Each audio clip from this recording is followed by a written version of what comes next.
என்னங்க big pass வீட்ல ஒரே கலவரம் நடந்துட்டு இருக்கான். நான் 1 வீக்கா பிக் பாஸே பாக்குறது இல்லைங்க. சண்டை வரும்போதெல்லாம் நானும் பார்ப்பேன். ஏதோ பக்கத்து வீட்டு மாலதி அக்கா வீட்டுல சண்டை போடுற மாதிரி இங்கேயும் பிக் பாஸ் வீட்லயும் சண்டை போடுறாங்கன்ற மாதிரி என் வீட்டுக்காரர் வந்து, என்ன பிக் பாஸ் வீட்ல ஒரே சண்டையா? ஆக்சுவலா ஒரு பிக் பாஸே பார்க்க மாட்டாருங்க. இன்ஸ்டா பேஜ் ஓபன் பண்ணி அதுல ரீல்ஸ் பார்க்கும்போது அந்த ஃபைட் எல்லாம் வந்துட்டு இருந்திருக்கு. என்கிட்ட கேட்டாங்க. அப்புறம் நான் பார்க்கும்போது தான் எனக்கு தெரிஞ்சது, பாருவும் கம்ருதீனும் ரொம்ப பெஸ்ட்டுங்க. ஆக்சுவலா எனக்கு பாரு வந்து ரொம்ப பிடிக்கும். அவங்களுக்கு ஒரு பிரச்சனைனா அங்க போய் நிப்பாங்க. அது அது ஓகே. எல்லாரும் இப்ப எனக்கு ஒரு ப்ராப்ளம்னா நான் அங்க போய் நிப்பேன். அதே மாதிரிதான் ஆஸ் யூஷுவல் அவங்க. ஆனா இந்த டாஸ்க்ல வந்து ரொம்ப பெஸ்டா 2 பேருமே நடந்துக்கிறாங்க. பாருவாலதான் கம்ருதீனோட லைஃப் வந்து ஸ்பாயில் ஆயிடுச்சுன்னு நான் 100% சொல்லுவாங்க. ஏன்னா இந்த வீடியோ லாஸ்ட்ல நான் சொல்றேன். ஆக்சுவலா சாண்ட்ராவும் தப்பா தான் பேசியிருக்காங்க. அவங்க பேசிருக்கோம். நான் என்னன்றேன்னா அவங்க தப்பானவங்க அப்படிங்கும்போது நீங்க அப்படியே ஒதுக்கி இருக்கணும். நீங்க வந்து அவங்க கூட சேர்ந்திருக்கவே கூடாது. ஃபர்ஸ்ட் ஆஃப் ஆல் நீங்களும் பேச அவங்களும் பேச, நீங்களும் பேடா தான் பேசுனீங்க. நீங்க ரொம்ப குட்டாலாம் பேசல, நீங்களும் பேடா தான் பேசுனீங்க. அவங்களும் ரொம்ப ரொம்ப ரொம்ப டூ மச்சா பேசியிருக்காங்க. இப்ப பாரு வந்து கம்ருதீனை வந்து ஏத்தி விடுறாங்க. பாரு ஸ்கேம்ட்ரான்னு அப்படி சொல்லாதீங்க. அவங்களுக்கும் ஒரு ஃபேமிலி இருக்கு. அந்த குழந்தைங்கள பாரு வந்து எவ்வளவு ஜாலியா விளையாண்டாங்க. ஆக்சுவலா சாண்ட்ராவை ஹர்ட் பண்ணும் போதாவது அந்த குழந்தைங்கள பத்தி யோசிச்சிருக்கணும். ஏன்னா அந்த குழந்தைங்க வந்து பிக் பாஸ் பாக்குறாங்க, அவங்க மம்மி பாக்குறாங்க. அவங்க மம்மி பார்க்கும்போது அவங்க ஹர்ட் ஆகும்போது அந்த குழந்தைங்க வந்து ஏன் அம்மா அழுகுறாங்க, ஏன் ஹர்ட் ஆகுறாங்க அப்படின்ற அளவுக்கு அந்த குழந்தைங்களுக்கு தெரியும். அந்த அளவுக்கு இருக்காங்க அந்த பசங்க. அதை நீங்க ஹர்ட் பண்ணிருக்க கூடாது. அட்லீஸ்ட் பாரு தான் ஹர்ட் பண்றேன்னா கம்ருதீன் கூட சேர்ந்துட்டு ஒரு லேடி அவங்கள வந்து எட்டி உதைக்கிறீங்க. What is this? எட்டி உதைக்கிறீங்க. இதே உங்க சிஸ்டர் அந்த இடத்துல இருந்து வேற யாராவது பண்ணியிருந்தா நீங்க கம்மன் வந்திருப்பீங்களா? நான் என்னன்றேன்னா அந்த பிக் பாஸ் வீட்ல மத்த கண்டஸ்டன்ஸ் எல்லாம் இருக்காங்கல்ல, அவங்க வந்து சண்டைக்கு அப்புறம் தான் எகிர்றீங்க. அந்த சண்டை வரும்போது என்ன பண்ணணும்ன்றதே யோசிக்க மாட்டேன்றீங்க. நம்ம பிரச்சனைக்கு போகக்கூடாது அப்படின்னு மட்டும்தான் இருக்கீங்க. அதுக்கப்புறம் சண்டை ரொம்ப பெருசாகும் போதுதான் வாடி போடி. இப்ப திவ்யாலாம் இருக்காங்க அப்படின்னா ஸ்டார்டிங்லயே நீங்க கேட்டிருக்கலாம். நீங்க எதுவுமே கேட்கல. சுபிக்ஷாலாம் எல்லாமே பேசுறீங்க. எல்லாம் சின்ன குழந்தைங்கலாம் கிடையாது, எல்லாமே பேசுறீங்க. சபரி டே கம்முன்றா அதை மட்டும்தான் சொல்றீங்க. வேற எதுவுமே பண்ண மாட்டேன்றீங்க. ஓங்கி ஒண்ணு அப்படியே கன்னத்துல சப்புன்னு அரைஞ்சிருந்தா எல்லாம் அமைதியா இருந்திருப்பாங்கல்ல. ஏன் நீங்க அதை யாருமே பண்ணல? ஒரு லேடி வந்து புஷ் பண்ணி அவங்க எட்டி உதைச்சு அவங்க கீழே விழுந்து அவங்களுக்கு பேனிக் அட்டாக்னு சொல்றீங்க.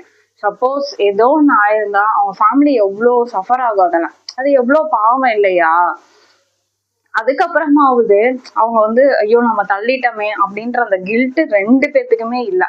தள்ளிட்டோம், அவங்களுக்கு வந்து ஹர்ட் ஆயிடுச்சு, அவங்கள வந்து ட்ரீட்மெண்ட்க்கு கூட்டிட்டு போயிருக்காங்க, என்ன ஆச்சு ஏதாச்சு அந்த ஒரு இதுவே இல்லை, கில்ட்டியே இல்லை அவங்களுக்கு. நம்ம ஒருத்தங்களை ஹர்ட் பண்ணிட்டோன்றதே இல்லை. நேற்று என்ன வச்சு பண்ணீங்கல்ல, என்ன வச்சு பண்ணீங்க, என்னையா பண்ணிட்டாங்க, ஜஸ்ட் டாஸ்க்கு. இதுவும் டாஸ்கா நீங்க எடுத்துக்க. பேசுறாங்களா பேசுங்க. ஏன் வந்து உடல் ரீதியா வந்து நீங்க ஹர்ட் பண்ணாதீங்க. பேசுங்க, எவ்வளவு வேணாலும் பேசுங்க. பேசிக்கிட்டே தான் இருக்கீங்க. நீங்க வந்ததுல இருந்து ஸ்டார்டிங்ல இருந்து இந்த நாள் வரைக்கும் நீங்க ஏதாவது பேசாம இருக்கீங்களா? எல்லாமே தான் பேசுறீங்க. ஒருத்தங்களை வந்து உடல் ரீதியா ஹர்ட் பண்ணாதீங்க, மன ரீதியாவும் ஹர்ட் பண்ணாதீங்க.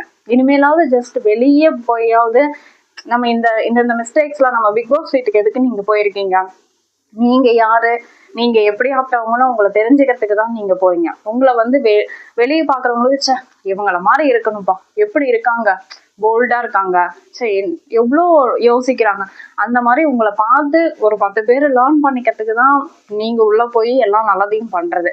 ஆனா நீங்க ரொம்ப கேவலமா நடந்துக்கிறீங்க. உங்களை பார்த்தா வெளியே குழந்தைங்க எல்லாமே பாக்குறாங்க. அவங்க என்ன நினைப்பாங்க, ஓ இப்ப இவங்க பாரு பண்றது கரெக்டு தான் போல, ஓ இப்படிதான் பண்ணணும் போல அப்படின்லாம் அவங்க யோசிப்பாங்க இல்லையா?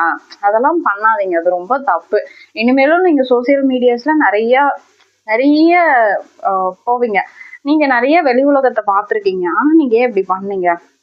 ஆனா இந்த சாண்ட்ரா பண்ணாங்க பாத்தீங்களா ஒண்ணு, ஓகேப்பா, அவங்க உதைச்சிட்டாங்க, ஹர்ட் ஆயிட்டீங்க, எல்லாம் முடிஞ்சு போச்சு. கம்ருதீனை பார்த்தும் பாருவை பார்த்தும் ஒரு மாதிரி பயந்துக்கிட்டு, நிஜமாலுமே அது எனக்கு ஆக்டிங் மாதிரிதாங்க தெரிஞ்சது.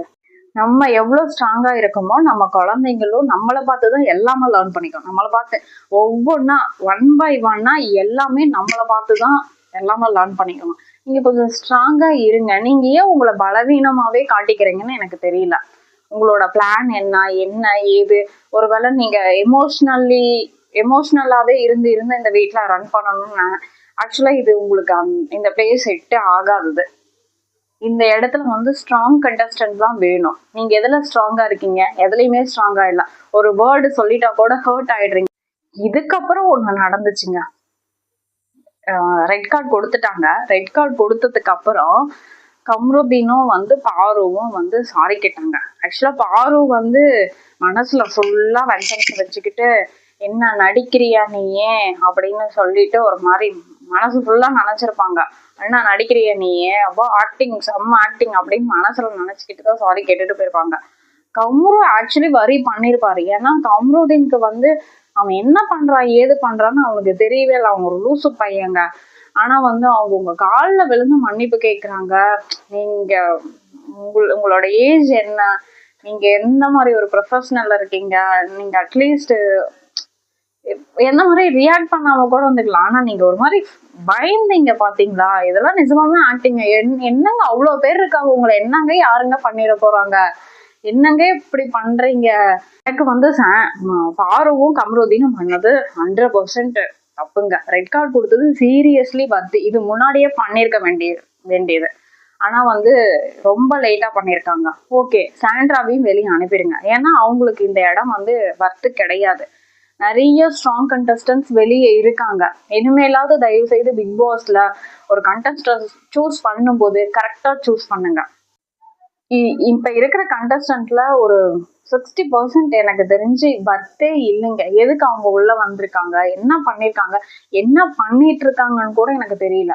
யாராவது நான் ட்ரூவா இருக்கேன், நீங்க ட்ரூவா கூட இருக்க வேணாங்க. அட்லீஸ்ட் ஒரு தப்பு நடந்துச்சுன்னா அப்பவே அந்த இடத்துலயே எதுக்குங்க ஹெட் எல்லாம் இருக்காங்க சொல்லுங்க. வாரம் தலைன்னு ஒண்ணு போடுறாங்க.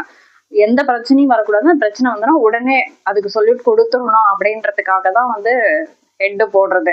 ஆனா ஹெட்டும் சேர்ந்துக்கிட்டு ஃபைட் பண்றது இட்ஸ் வெரி பேடுங்க. It's very very very very pad.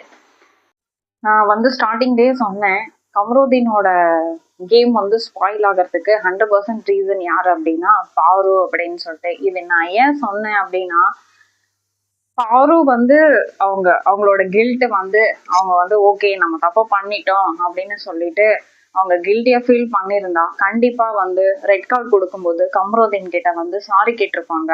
என்னாலதான் அவனோட இது ஸ்பாயில் ஆச்சு அப்படின்னு சொல்லி அவங்க பிளான் பண்ணியிருக்காங்க. அதனாலதான் கம்ருதீன் கிட்ட வந்து ஒரு சாரி கூட கேட்க கிடையாது. எனக்கு தெரியல வெளியே போய் இது எப்படி ரன் ஆகும்னு எனக்கு தெரியல. லாஸ்டா திவ்யா சொன்ன மாதிரி தான், அத அப்படியே அத்து விட்டுருங்க. வெளியே போய் கண்டினியூ பண்ணீங்கன்னா இப்ப இங்க மட்டும்தான் ஸ்பாயில் ஆச்சு, அங்க உங்களோட ஃபியூச்சர் ஃபுல்லா க்ளோஸ் ஆயிரும். இதுக்கப்புறம் உங்களுக்கு நிறைய உங்களுக்கு சினிமா வாய்ப்பெல்லாம் வந்திருக்குங்க கம்ருதீன். நீங்க வந்து உங்களுடைய லைஃப்பை நீங்களே ஸ்பாயில் பண்ணிட்டீங்க. நிறைய ஒரு டைம் 2 டைம் வார்ன் பண்ணலாம். ஆனா நிறைய டைம் அந்த ஹவுஸ்குள்ள உங்கள்கிட்ட நிறைய பேர் சொல்லியிருக்காங்க, பாருக்கிட்ட சேராதீங்க, சிங்கிளா ப்ளே பண்ணுங்க. நான் வந்து மிங்கிளாய் தான் ப்ளே பண்ணுவேன் அப்படின்னு சொல்லிட்டு இப்போ மிங்கிளாவே வெளியே போயிட்டாங்க. ஓகே, இதுக்கப்புறம் வீடு வந்து ரொம்ப அமைதியாயிடும். பார்க்கலாம் இதுக்கு மேல என்ன நடக்குதுன்னு. தயவு செஞ்சு சாண்ட்ரா நீங்க கொஞ்சம் ஸ்ட்ராங்கா இருங்க. யாரை பார்த்து எதை பார்த்தோ இங்கன்னு கிடையாது, வெளியே இந்த மாதிரி ரியாக்ட் பண்ணாதீங்க. நல்லா இல்ல அது பாக்குறதுக்கு. சீரியஸ்லி நல்லா இல்ல. கொஞ்சம் ஸ்ட்ராங்கா இருங்க. ஃபைனலி யாரு வின் பண்ணுவாங்கன்னு எனக்கு தெரியல.